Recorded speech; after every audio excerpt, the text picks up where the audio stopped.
Muy buenos días. Entramos en la segunda sesión de la carta del libro de los Salmos, en su capítulo 15. Y es un gozo platicar de este salmo, porque este salmo habla un poco de la ética cristiana. ¿Quién subirá? ¿Quién se sentará? ¿Quién estará con el Señor?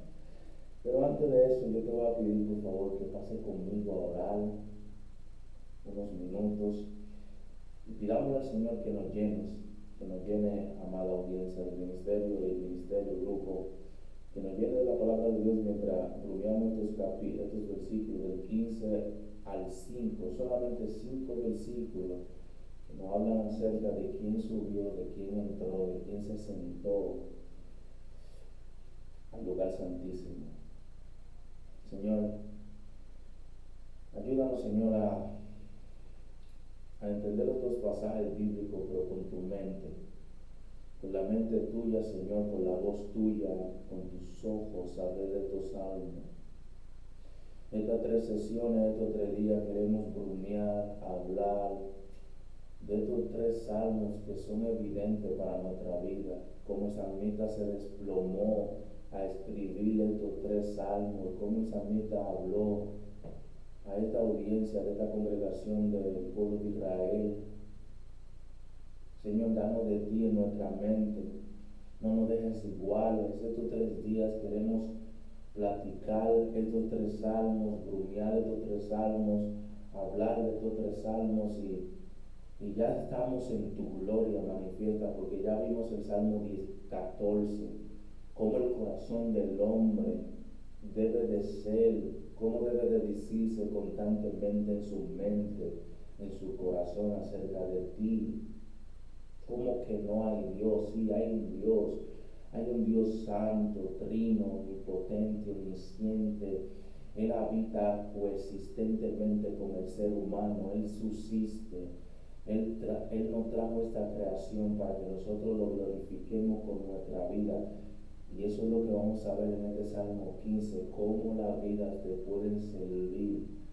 Bienaventurados los que viven de esta manera, bienaventurados son, felices son, gozosos son los que viven de esta manera, los que viven a la manera intachable, que hacen justicia.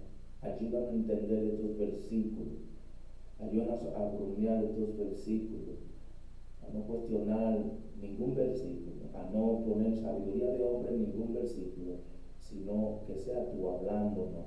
Queremos tu voz, no la de otro hombre. Queremos tu voz, no la de otro ser. Queremos tu voz que nos dirija, tu voz que nos hable, tu voz que nos corrija, tu voz que nos discipline, tu voz de un buen pastor que no es un pastor asalariado, sino que es un pastor de amor, de paz, gozo, servicio a los tuyos. Te lo pedimos, Señor, en el nombre de Cristo Jesús. Amén y amén.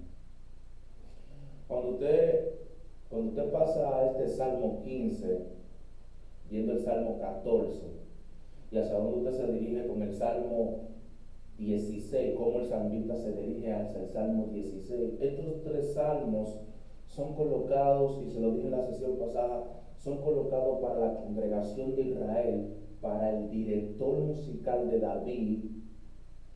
El Salmo 15 habla acerca de unas simplicitudes de quién entró, quién se sentará en tu monte santo, quién entrará.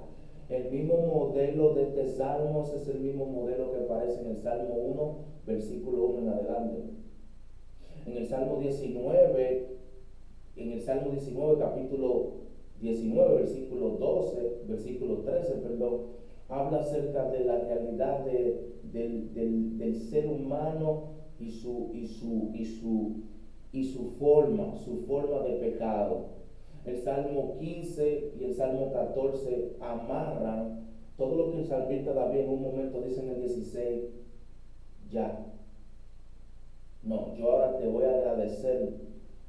Yo veo tu herencia, tú eres mi porción. Y sigue, y lo vamos a ver en la última sesión. Pero nosotros cogimos estos tres salmos como ministerio, no solamente para reflexionar, sino también para ver la ética de un hombre como el salmista David, que pecó, y claro, fue después de esto, o antes de esto, vamos a suponerlo, pero el salmista David pecó después de esto, porque ya el salmo, cuando David se refiere a Dios, límpiame como hisopo, como ya está independientemente afuera de los tres, cuatro salmos escritos. Primero, el salmo primero, dos, fue escrito para el Sanedrín, el salmo 95, y estos son salmos hechos para la congregación de Israel con referencia a la vida moral que vivían, a la vida moral que vivían y a la vida moral que vivía David. Y, y solamente te voy a ilustrar algo más, déjame poner esto aquí, mi tabla, mi nota, aquí estamos. Y con esto yo quiero que tú abras tu Biblia, pero todavía no, porque hay más introducción. Todavía no vamos a los versículos.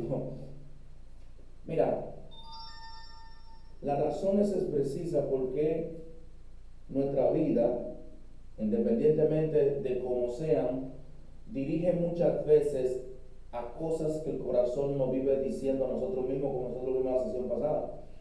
En este salmo no hay, escucha, en este salmo no hay un verbo, aunque sí, o sustantivo, que es la palabra que aparece corazón, para la Nueva Traducción Viviente. En la Reina Valera tiene un lenguaje más sofisticado, porque la Reina Valera le da como un lenguaje más llano, o no hay tantas metáforas en el contexto. Pero me gusta la Nueva Traducción Viviente, porque la Nueva Traducción Viviente aparece un solo versículo como tiempo presente. Y recuerda algo, la Nueva Traducción Viviente y la Biblia de las Américas son las dos Biblias que acuerdan y contrastan en el lenguaje original, están más pegados al lenguaje original. Pero lo que tú vas a ver en este salmo es una disciplina constante que le da vuelta y giro a una vida techable, que hace justicia, que mora con su Señor. Y nosotros sabemos de antemano, para dártelo de manera de antemano, quién vivió esta vida. Quién vivió esta vida por nosotros y quién vivió esta vida a la manera como Dios la quiso que Él la viviera. Y estamos hablando del Señor Jesús. Ahora, ¿quiénes son los que perduran así, no rebalan jamás? Los que viven una vida de suministración sumergida en su santidad personal. Porque si Dios no negocia su santidad, entonces ¿qué yo hago haciendo como creyente, como cristiano? Haciendo otras cosas que no empujan a una vida de santidad con Dios. Si Dios fuera a llegar ahora mismo a tu vida y a mi vida en presencia manifiesta, ¿qué nos faltaría como para ejercer santidad? En Romanos capítulo 12, la santidad de Dios no es un secreto. En Gálatas capítulo 5, la santidad de Dios no es un secreto. La omnipresencia, omnisciencia de Dios no es un secreto, ni para ti ni para mí, porque no es un secreto ni para Dios que Dios tiene que agarrarse o despojarse de un trono a venir a morir en santidad, para que tú y yo hoy en día, con una vida deshonrada, o lo negativo de eso es que nosotros vivamos una vida desordenada, una vida separada, una vida, él lee la Biblia de vez en cuando para su propia opinión, él ora de vez en cuando, él obedece a media. No puede ser así, porque si Dios te compró a precio de sangre y me compró a mí, la otra cara de la moneda es que nosotros nos vayamos totalmente siempre en obediencia a Dios. Pero en este salmo, la literatura legítima de lo que el salmista dice en el versículo 3, 4 y 5, nos dejará saber un promediado de un verbo sustantivo para la fe cristiana. Nadie pudo, pero alguien sí pudo. ¿cuál es entonces el esfuerzo que yo pongo a lo positivo? Porque si yo vine a ser su pueblo santo, real sacerdocio, mi vida debe ser un reflejo constantemente y no rebalar jamás de una persona que me sostiene. Porque hay una persona que nos sostiene como pueblo, como su congregación. Bien dicho esto, por favor, pasa conmigo al Salmo capítulo 15, versículo 1 al 5. Escucha algo. Dios siempre hará que mi corazón y tu corazón, todo lo que vivas diciéndole que sí, que Él reine y gobierne, son ejemplos, son relaciones entre tú y Dios que después lo ponemos como manifiesto en nuestra vida.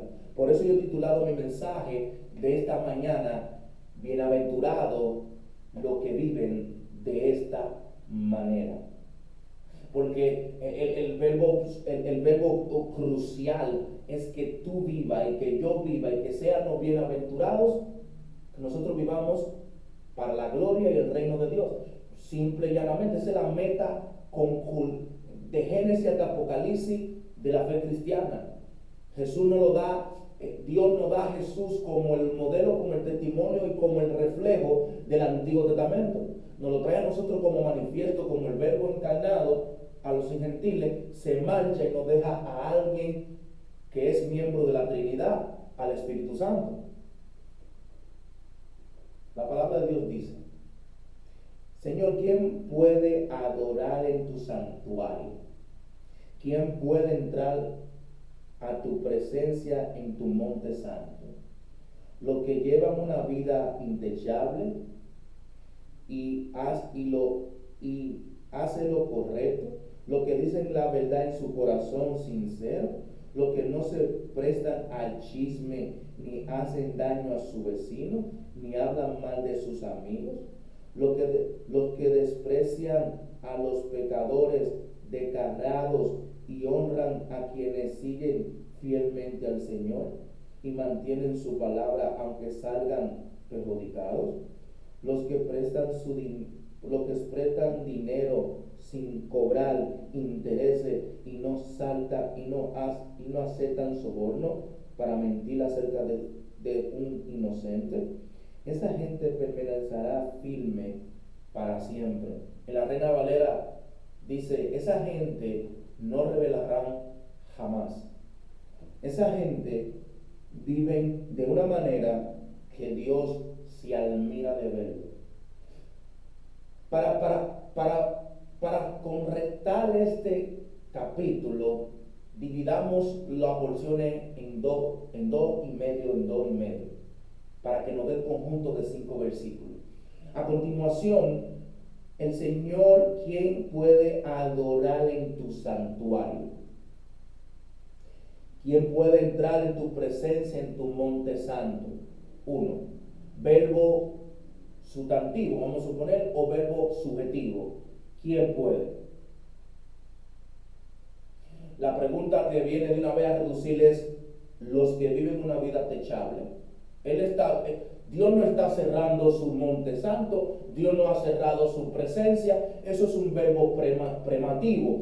Dios no ha cerrado, Dios no puede cerrar su monte santo, Dios no puede cerrar su presencia. Bueno, pues entonces, ¿quién puede adorarte a ti, Señor, ahí? Bueno, los que pueden adorarme a mí ahí, los que pueden entrar conmigo ahí, son aquellos que viven una vida intachable. Lo mismo que se te dice en consejería bíblica y en ética cristiana. Tú no puedes mentir a tu esposa, tú no puedes decir una cosa y hacer otra con tus hechos. Lo mismo que se te dice lo que se dice en consejería bíblica y en ética cristiana. Tú no puedes vivir una vida doblegada, engañándote a ti y engañando al otro y creyendo que te engañando a Dios, porque eso no consiste.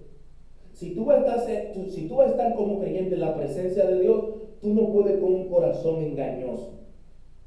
Tú no puedes ir con un corazón lleno de mentiras, lleno de ídolos. Déjame ilustrarte lo que se dice en Hebreo para dar la continuación a esto. El salmista David, lo único que está recogiendo un poco más de información a nosotros con respecto, que el único que podía entrar al lugar santísimo para describir monte santo, recuérdate que en el Antiguo Testamento los sacerdotes tenían que hacer ciertas cosas para ir y entrar al lugar supuestamente santísimo, lo que aparece en Hebreos 6, Hebreos 7, Hebreos 5, Hebreos 8.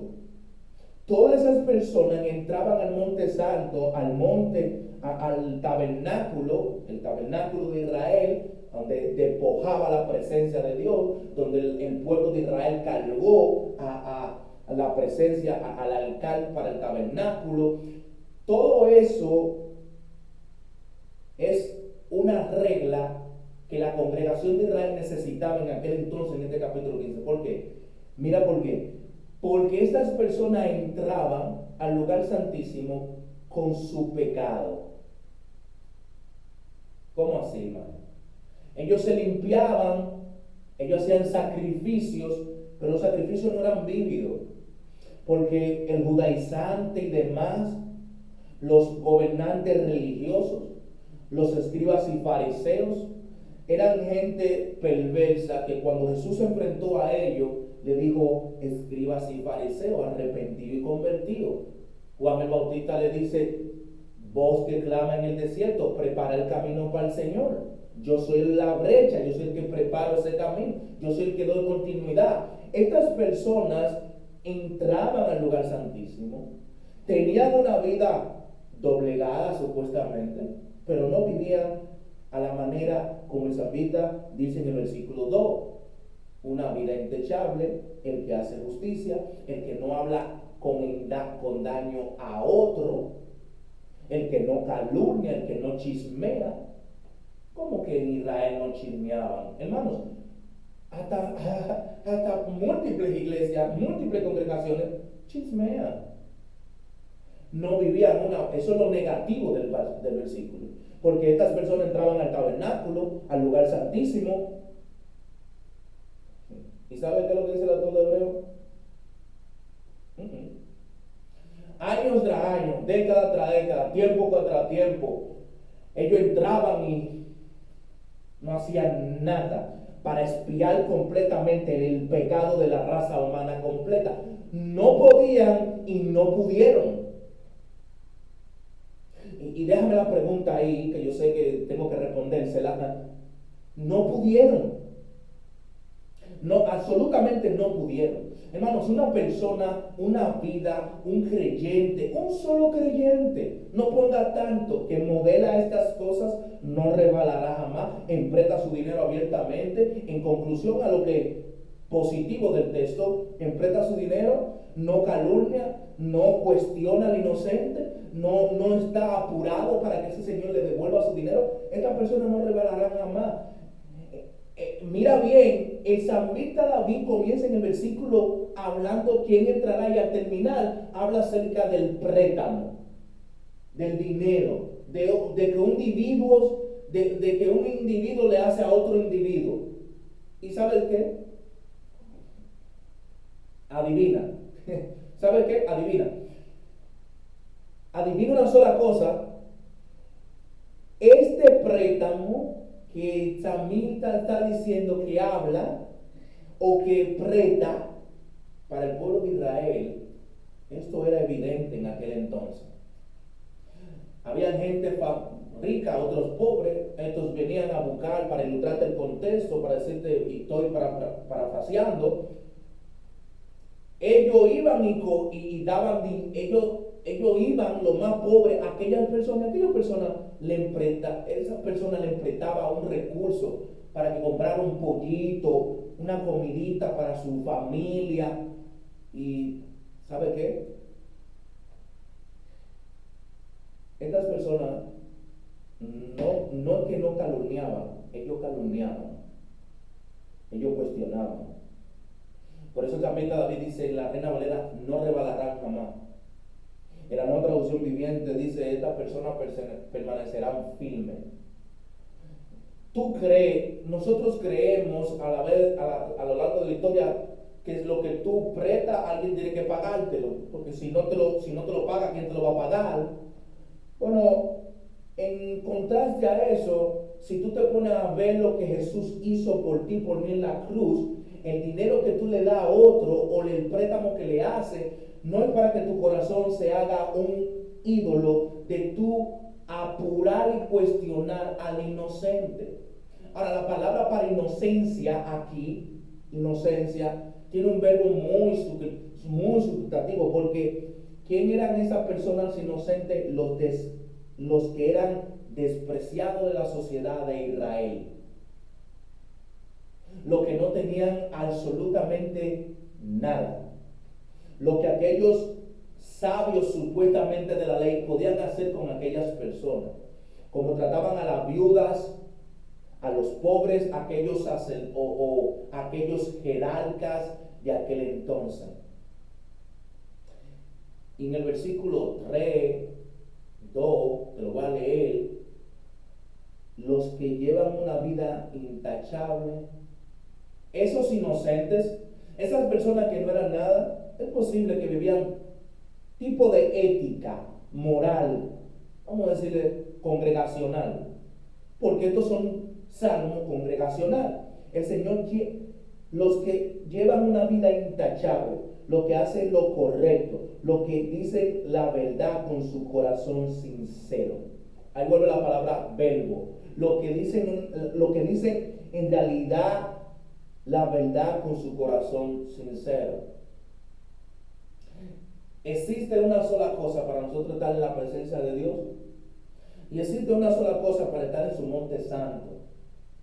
Aquí, para analogía, es una analogía de lo que ya hemos visto en el Antiguo Testamento con respecto al monte santo y al tabernáculo. Lo que yo le parafraseé con respecto al libro de los Salmos, al libro del Proverbio, perdón,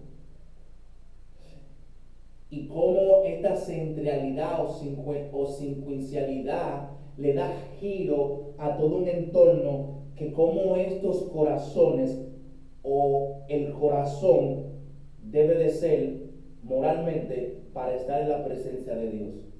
Yo nunca he visto, escucha, te lo voy a decir para acompañar este texto, yo nunca he visto a Dios dejando, ni en el año pasado, ni en el año antepasado, ni el año ni el año que viene, Dios dejando a corazones iguales. No he visto a Dios dejando a corazones iguales. Si ese corazón sigue igual, con una vida desordenada, vive en una vida orgullosa, vive una vida de desobediencia, de obediencia media, ora pero solo en ocasiones, lee la Biblia pero solo para su propia opinión, busca a Dios pero solo busca a Dios para que le ayude con sus problemas y luego se olvida de Él. Te lo digo de manera de nota. Escucha algo, una persona así, si sigue así, siendo creyente, siendo cristiano, con ese tipo de corazón, que se vive diciendo mentiras, que vive una vida desordenada, yo nunca he visto a Dios dejando corazones iguales cuando son nuevos nacidos, cuando están en el nuevo nacimiento, perdón. Yo nunca he visto personas así dentro de la iglesia. Y si eso es así, el Espíritu Santo no está haciendo nada allí. Ahora, ¿por qué el Espíritu Santo no está haciendo nada allí? Porque lo único que acumula es ira para el día de la ira de la revelación del justo juicio de Dios, conforme a Romanos. Hermano, porque la bondad de Dios, porque la misericordia de Dios nos vive rescatando de nuestra mala manera de vivir. Siempre en mi escritorio, siempre cuando estoy leyendo, siempre, y se lo digo a ustedes, grupo de producción, siempre, escuchen, siempre le digo a Dios: no me dejes igual. Dame un poquito de todos los sabores de tu reinado en mí. Por eso Gálatas capítulo 5, versículo 1 nos dice: para libertarnos hizo Cristo. Manténganse firmes, pues no se sometan otra vez al yugo de la esclavitud.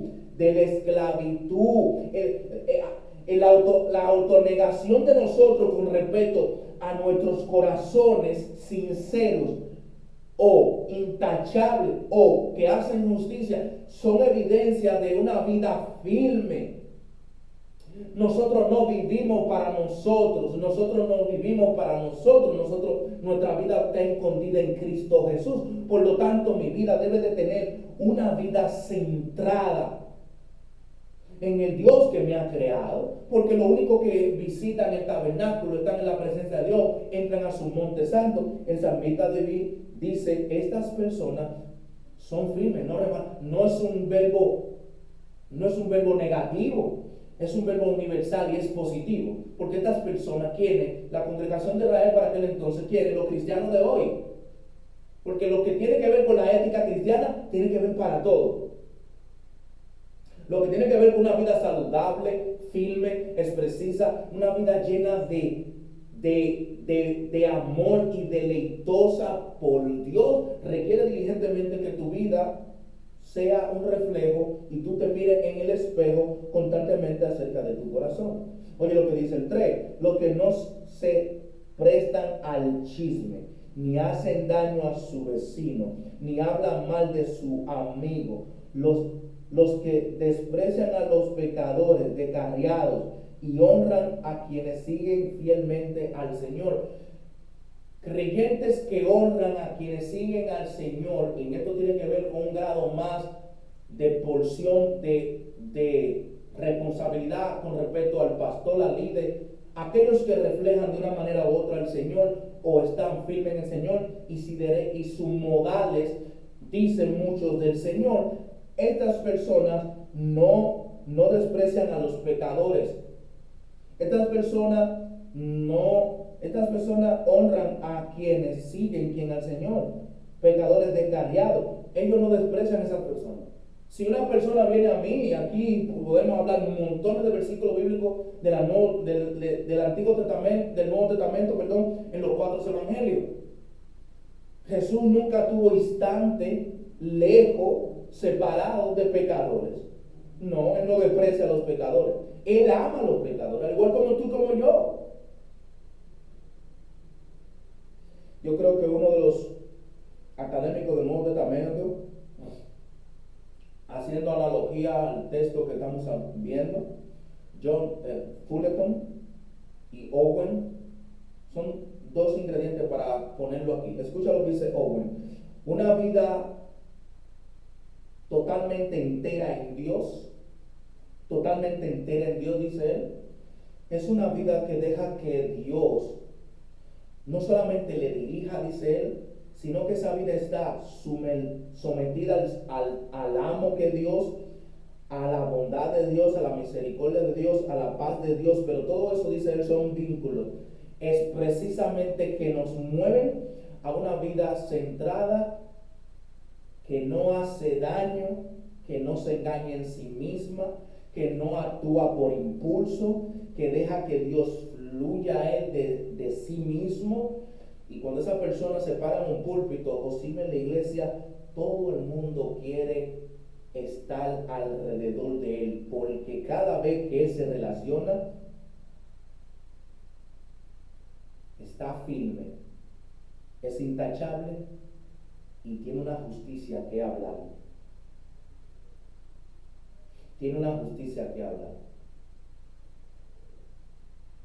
Ahora, la pregunta es,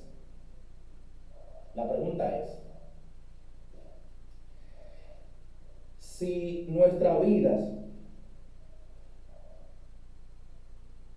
o se lo voy a decir con un amor pastoral, no soy pastor, pero se lo voy a decir con un amor pastoral, o con un corazón misionero evangelista. Si nuestra vida, en el aquí y en el ahora, es fruto de que nuestro corazón está lleno en reflexión, escucha, analiza. Si nuestra vida y nuestro corazón está lleno ahora, no lo deje para después, ahora, está lleno de amargura, de enojo, de ira, de contienda, te lo voy a dar lo negativo, ¿Cómo puede habitar la presencia de Dios en nuestra vida? ¿Cómo? Si nuestro corazón lo único que está lleno es, porque este me hizo esto, yo dejé de ir ahí, no me congrego. No. Si nuestra vida está llena de todo, y esto es un llamado, hermano, no solamente para reflexionar la audiencia del ministerio, por eso estos videoblogs y este video en vivo, ya que lo estamos viendo, lo están viendo otras personas, se estará estrenando en el ministerio y no queríamos hacer eso, publicar eso, simplemente para nosotros. Escucha, lo vamos a publicar para que tú también reflexiones hoy, mañana y a lo que queda del año. ¿Dónde está tu vida y tu corazón hoy? En la sesión que pasó nosotros vimos el corazón. Ahora vamos a hablar, vamos a centrarnos, ya no estamos centrando, ya no estamos filmando, de tu corazón, de tu vida, perdón. Porque tu corazón y tu vida son las dos cosas, van a la par.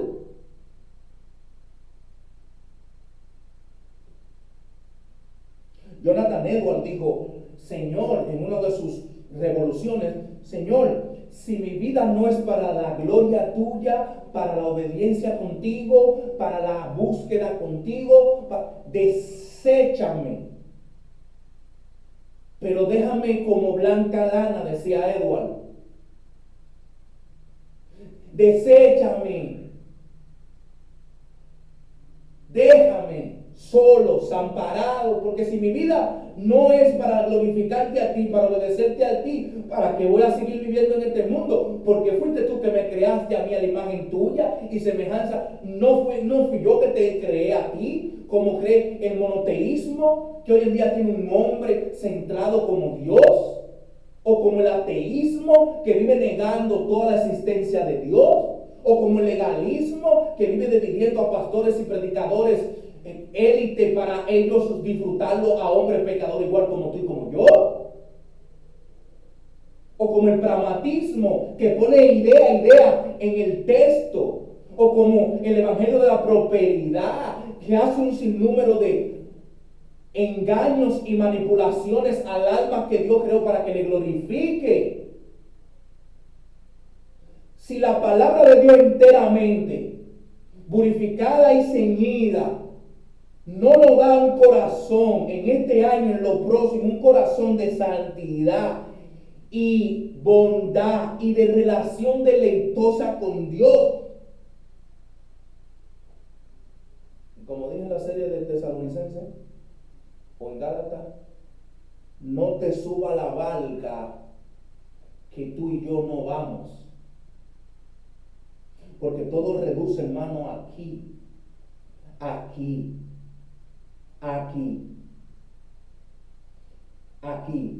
Escucha el Salmo 19, lo que nos dice. 2 capítulos más adelante, versículo 13. Libra a tu siervo de pecar intencionalmente. No permita que estos pecados me controlen. Entonces estaré libre de culpa y seré inocente de grandes pecados.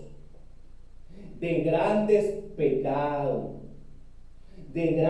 pecados. Negarnos a nosotros mismos primero para después confesarlo con nuestras bocas no es simplemente un acto de voluntad, sino que de Dios es como Dios es tu amo, como Dios debe de gobernar, como Dios es tu amo, Deuteronomio 10:12, como Dios debe de gobernar, Salmo 22, 28 al 31, como Dios debe de vivir para Dios, Filipenses 2, 5 al 13, como debe tu corazón y tu boca deben de vivir, Primera de Juan 2, 6, como la palabra es la que afirma tu voluntad y la mía. Conforme a Romanos 12, 2, mientras nuestros corazones usen bien las herramientas del Dios omnipotente, omnisciente, nuestras voluntades serán como Él y para Él. Hermano, nuestras voluntades, cuando se someten a las herramientas bien para Dios, tenemos entrada a su presencia y al lugar santísimo. Al lugar santísimo. al lugar, a su tabernáculo, donde están los seres vivientes espiritualmente. Como dice en Efesios, nuestra vida está escondida en Cristo. Ya Dios nos enriqueció en los lugares celestiales en Cristo Jesús.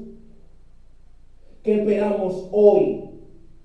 ¿Qué vive tu vida hoy? ¿Qué es lo que modela tu vida hoy? ¿Cuál es la señal de que tu vida está siendo techable, anclable, correcta, con un corazón sincero, con una vida piadosa? Porque tiene que ver mucho la piedad aquí. Ahora, déjame darte algo. Voy a hacer un repaso de los versículos. Versículo 1. El Señor, ¿quién habitará en tu tabernáculo? ¿Quién puede entrar en tu presencia, en tu monte santo? Los que llevan una vida intachable y hacen lo correcto, los que dicen la verdad con su corazón sincero, los que no se prestan al chisme, ni hacen daño a su vecino, ni hablan mal de su amigo. Ve que tiene que ver con toda una disciplina. Toda una disciplina en una ética. Toda una disciplina en una ética. Hermano, ¿ustedes creen que el depravado, el chismoso, tiene esto como algo positivo para alejarse, para que Dios le cambie, para que Dios lo llene de él? ¿Ustedes creen, hermanos, que una persona depravada, como estaban hablando en la sesión pasada, una persona que es necia, ¿ustedes creen que tiene esto como el objetivo de que Dios pueda cambiarlo? Déjame decirte algo, si el nuevo nacimiento no se está dando en una persona dentro o fuera de una iglesia,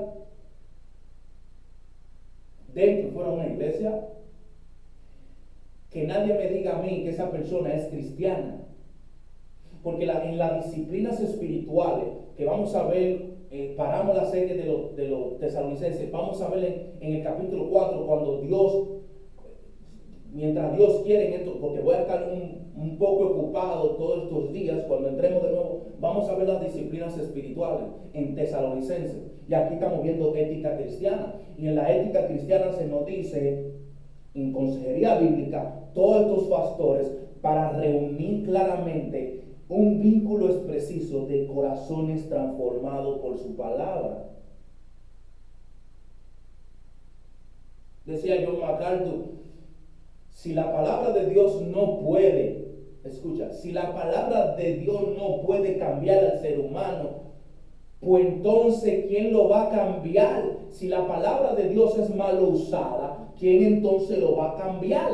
Si la palabra de Dios es mal interpretada, pues entonces, ¿quién le va a traer paz? Si la palabra de Dios está siendo solamente para búsqueda de beneficio, ¿cuál salario vamos a tener? ¿O el del cielo o el de la tierra? Decía John, porque mientras tu palabra sea lo que tú vives, tú no tendrás necesidad de decirle a otro que tú eres cristiano, porque tú serás un reflejo de que la presencia cohabita en ti, del Dios omnipotente, y que tú disfrutas de esa presencia, que tú te desbordas en esa presencia, que tú vives para esa presencia, que tú amas esa presencia y que esa presencia te persigue en los momentos ahí solo donde nadie te ve. Esa presencia está contigo. Esa presencia tiene ojo y tiene boca para juzgarte y cuestionarte,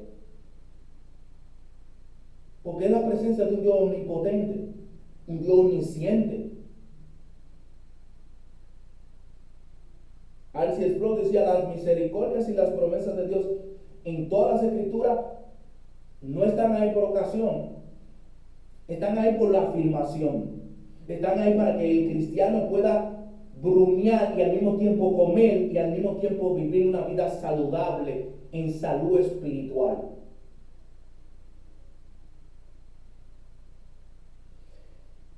Y en mis notas, de manera de aplicación, ya terminando, Dios, escuchadlo, lo puse en mi nota.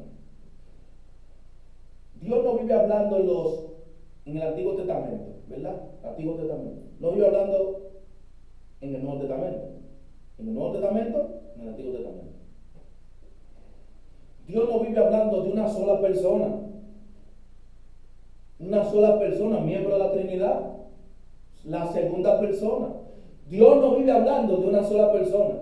Tú puedes buscar pasajes y puedes hacer analogía del pueblo, de lo que pasó el pueblo de Israel, lo que pasó en Sodoma y Gomorra, lo que pasó con el pueblo de Noé, lo que pasó con Job, pero tú te vas a encontrar con una sola persona. Porque, oye, ¿por qué? Porque el único que tú vas a ver aquí, cuando el salmista dice quién, Dios dice, hubo uno. Yo mandé a uno. Porque el Salmo 1 nos da una buena realidad,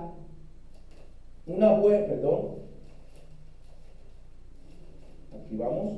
El Salmo 1 nos ayuda. En la nueva traducción viviente dice, en la Reina Valera dice, bienaventurado, aquí dice, qué alegría los que no siguen el consejo de los malos, ni andan con pecadores, ni se juntan con burlones, sino que se deleita en la ley del Señor, medita día y noche. Son como árboles plantados a las orillas de un río que siempre dan fruto en su tiempo y su hoja nunca se marchita y prosperan en todo lo que hacen. ¿Quién hizo eso? Jesús. Jesús le proveyó a los pobres más que los pobres tenían que proveerlo a él, porque Jesús estaba cimentado igual como un creyente que vive en su santidad con Dios. Igual como un creyente que vive en su santidad. Bienaventurados los que leen y los que oyen, que la palabra de esta profecía, Apocalipsis, igual la cosa. El alimento de ti y de mí es la palabra. Y para la ética cristiana, conmigo, tenemos que modelar estas cosas. Porque el salmista David termina diciendo, no rebalará jamás la Reina Valera. ¿Quién está firme? Estas personas están firmes.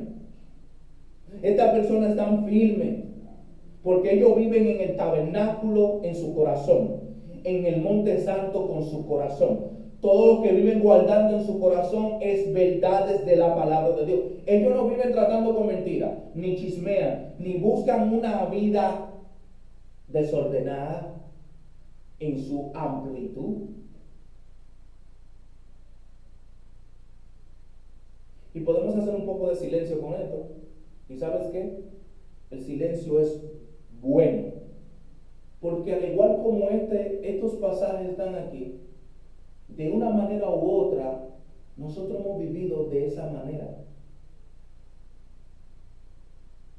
De una manera u otra, nosotros hemos vivido una vida fuera de estos parámetros, fuera de estas disciplinas, fuera de estas amonestaciones, fuera de una vida que a Dios le agrade, fuera de una vida que a Dios le agrade. Hermano, la inocencia del corazón no es una dependencia superficial. Cuando un corazón inocente, bueno, pues Dios busca la manera de cómo hacer que ese corazón se vuelva fuerte, pero simplemente por el uso de la palabra y la oración. El uso de la palabra y la oración. Porque si tu corazón y mi corazón está dañado, ninguno de nosotros podemos habitar en el tabernáculo, ni en el monte santo, ni en la presencia de Dios. Si nuestra vida no es techable, anclable en sus verdades y habla verdad con su corazón sincero. Tengo mucho tiempo que no veo tantas personas siendo sinceras con ellas mismas y en su corazón. Tengo años, tengo alrededor de 10 años y tengo 3 en el Evangelio y nunca he visto a tantas personas ser tan sinceras con su corazón mismo, que se hable verdad en su corazón. Ustedes saben, yo vivo haciendo misiones y no hago videos, no tiro fotos. Cuando voy solo, voy simplemente a predicar el Evangelio. No me hace falta que gente me vea en redes sociales, los muchachos lo saben. Pero cuando yo comienzo a platicar con esas personas, yo no predico con las personas al aire libre y con las voces. No, yo me siento con esa persona, le invito una comida, le invito un café, si quiere, me siento con 2 o 3 personas.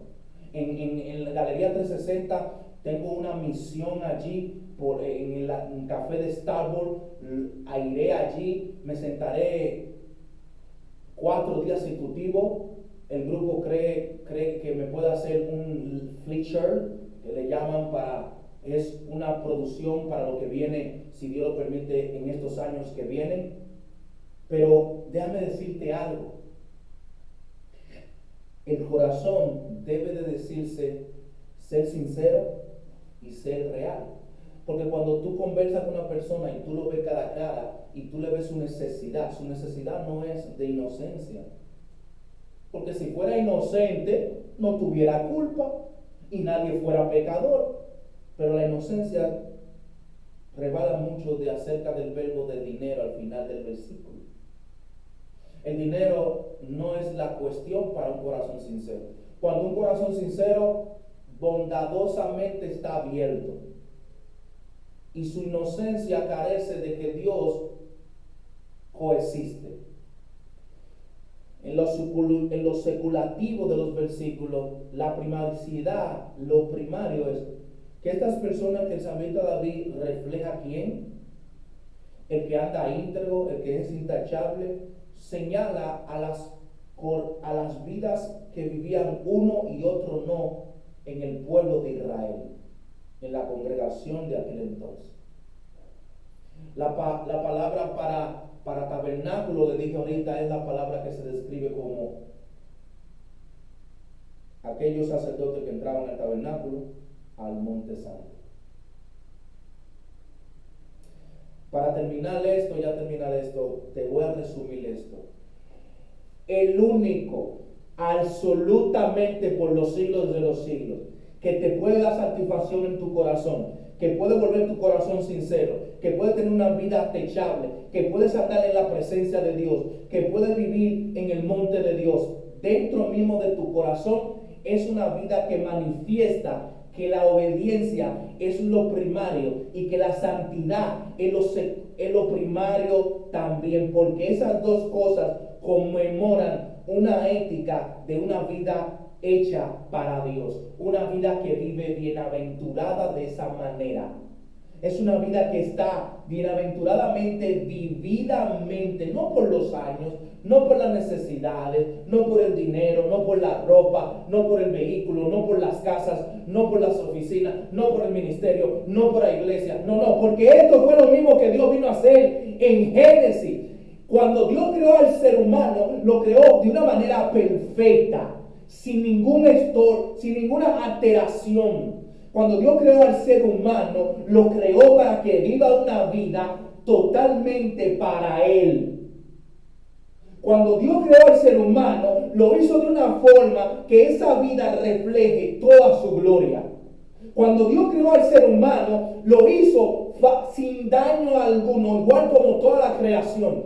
Cuando Dios hizo al hombre, no sacó de él ningún engaño, daño. Dios creó en Génesis al hombre para darle continuidad a su reino y gloria y una glorificación a su nombre, porque Él se lo merece. Dios no creó al hombre a media o a la mujer a media. Tales perfectos son tales perfectos porque son de su esencia. La pregunta que nos hace ver estos textos es, para terminar y concluir, ¿dónde está tu vida y corazón con respecto a lo que tú crees y lo que tú afirmas con respecto al Evangelio? Porque si Jesús no es tu modelo, si Jesús no es tu responsabilidad, entonces, ¿por qué te llamas cristiano? ¿Por qué te llamas hijo de Dios? ¿Por qué vives dañando a otros? Porque Dios no quiere ni daño para ti ni daño para otros. Cuando tú ves estos pasajes de Génesis hasta Apocalipsis, tú te das cuenta que la santidad de Dios es uno de los factores más evidentes totalmente en la vida cristiana. Cuando tú vas a Génesis te encuentras los principios. Dios creó, Dios dio luz, Dios dio lumbrera, Dios sacó el pueblo de Israel. Todo lo que el pueblo de Israel pasó. Y Dios sigue siendo fiel hasta ahora, porque Dios necesita que tú y yo entendamos que Él es paciente para con nosotros, no queriendo que ninguno perezca, sino que todos procedan al arrepentimiento. Nos falta arrepentimiento, nos falta confesión para vivir una vida poseedora de su reinado, su gloria, en vez de vivir una vida profana.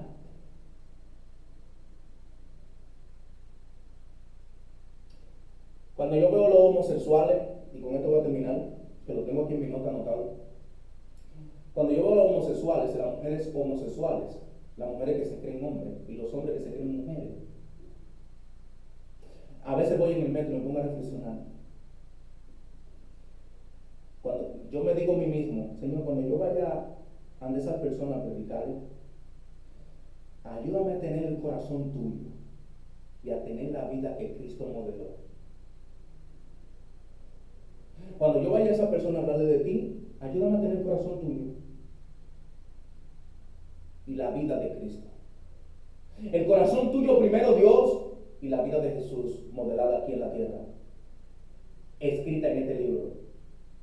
Hermanos, que Dios nos ayude, hoy, 2025, ya para el 2026, ya casi, no muy lejano, que Dios nos ayude a tener no solamente una vida piadosa, sino también a tener compasiva por otros. Porque si eso se pierde de la iglesia, se pierde a Cristo, hermano. Hermano, se pierde a Cristo. Si mi corazón no está siendo transformado y yo no tengo una vida compasiva por los demás, eso se pierde. Cuando nosotros miramos a los demás por lo que ellos son y no por lo que nosotros también somos, pecadores igual que ellos, entendemos que somos más algo en el cielo. Y déjame decirte algo, ilustrarte esta historia. Juan y Andrés le dijeron a Jesús: di que uno de todos se siente a tu derecha. Y Jesús: no, eso no se puede. Eso ni mío es, eso de mi Padre. Jesús mismo, hermano, al pie de la cruz, allí todos somos la misma cosa, cortados con la misma espada, entrando a la purificación y la santificación en almas que hoy en día se han dicho que Dios es su amo, que Dios es su Señor, que Dios es su palabra, que Dios es su todo. Pero algunas veces ese todo se vuelve nada en nuestra vida. Que Dios y solo Dios nos ayude a entender aquí en el ahora, en estos días, que la única paradoja es precisa, es que tu vida en la presencia de Dios sea desbordada a Él, para que mañana tú vayas a reflejar lo que tú una vez confesaste con tu boca. Y que Dios nos ayude a vivir una vida bienaventurada, pero a la misma vez una vida modelada por Jesús. Porque es el centro de la historia, es el centro de la Biblia. Voy a terminar con esto de Abraham Kuyper. Me gusta esta cita de él, y escuchen. Cuando la iglesia da la ética cristiana, no es para bajar la vida espiritual de un creyente. Cuando la iglesia da disciplina espiritual, no es para bajar una vida del creyente. Cuando la ética y la disciplina son los dos factores de una iglesia para llevar a otros creyentes al evangelio, escucha, al evangelio, el evangelio hablará más que ese creyente en amor, santidad y compasión. Oremos. Señor, gracias. Gracias por tu palabra. Gracias por tu fidelidad. Gracias por tu amor, por tu fidelidad, por tu templanza. Tú eres Rey, soberano. Ayúdame a entender esto, a atesorar esto y a vivir esto.